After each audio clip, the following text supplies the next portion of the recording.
Hey everyone, and welcome to the video. Today we're going to be talking about Saints Row, specifically the reboot, and how it is kind of similar to Saints Row 2. Now, I know this video is going to be met with a lot of angry, old school Saints Row fans, and I completely understand. You're going to put something in the comments like, but the characters don't fit Saints Row, but the story's not there, and I understand that this game is not like Saints Row 2, but what I'm aiming to show you here that there are at least some elements that remind you of Saints Row 2. There are some things coming back from the older Saints Row games that will be in this reboot. So if you are an older fan and maybe you're a little bit upset with the direction of this reboot or that it's not like the older games, then perhaps this video will help you. Anyway, let's get into it. Now let's start off with something that I think will definitely excite some of the older community here and may revive a little bit of trust in this new direction for Saints Row, and perhaps might even ease your thoughts on this game, and that being the general world of Santo Ileso. Now, Santo Ileso seems to be one of the more varied and diverse maps we've had in Saints Row. I mean, if you take a look at Steelport, it is one colour, bland, and the exact same in every area, and from the trailers we've seen, that is not the case for Santo Ileso. Santo Ileso actually looks quite expansive and almost to the level of Stillwater diversity and different districts, and you know, all the things that make up the key fundamental of a Saints Row map seems to be back with Santo Ileso, you know, especially things that were missing with the previous map. I think that this is very good. I think that, quite honestly, if you are an older fan, you have been lacking a good map for a long time, and I love Steelport. It was the first Saints Row map I got to experience, and God knows I do quite enjoy that map, but it was nothing on Stillwater, and I think it will be nothing on Santo Ileso. Next up, we have the return of an expansive, creative character experience, custom character, whatever you want to call about it. Essentially, all the key things that we have been missing from character creation seems to be coming back. Most notably and importantly, layered clothing. So, yeah, layered clothing is back. And I know this is something that's been requested for a while, because the big complaint with Saints Row 3 and 4's clothing system was, like, it's just boring. Like, there's just not many options like there was back in the old Saints Row days, you know, the glory days of Saints Row.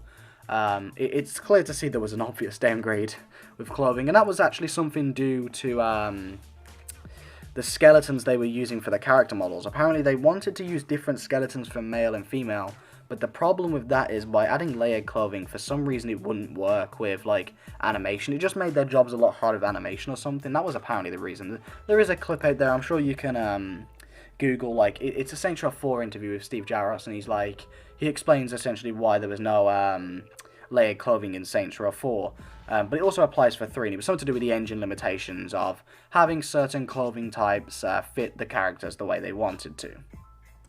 Next up, we're seeing the return of the 3-gang system, and these gangs are not tied into each other, kind of like the Syndicate was 3 gangs tied together. This is 3 completely unique and to themselves gangs. Now, your opinions on what the gangs are your own, you know what I mean? These gangs may not be the Saints Row gangs you are looking forward to fighting, but what I can at least say confidently is it's going back to the old Saints Row 3 enemy gang system that was missing in 4, Get Out of Hell, and I would argue in 3 to a certain degree, as they were kind of all tied together. It was one organisation.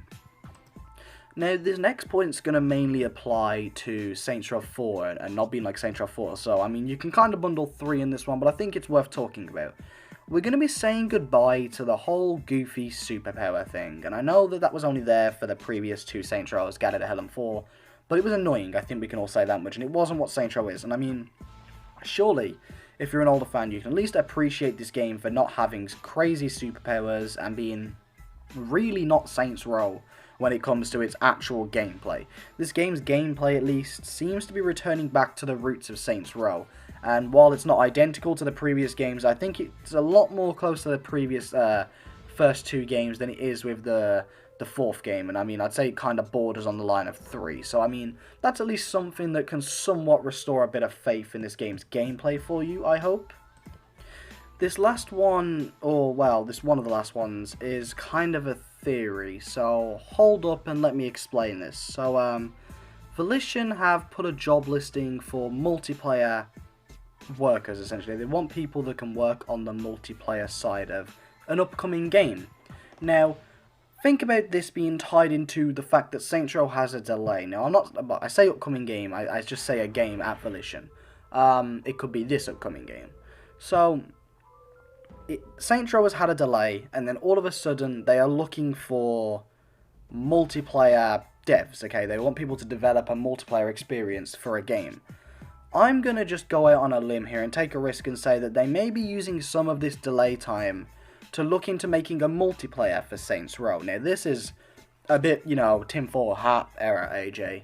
But I think that we could be seeing a multiplayer experience come to the game later on in its life cycle. Maybe it'd be something like Saints Row 1 and 2.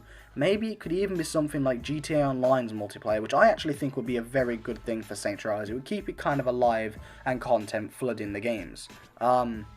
What I will say is that is a bit of speculation, and I wouldn't take that too heavily.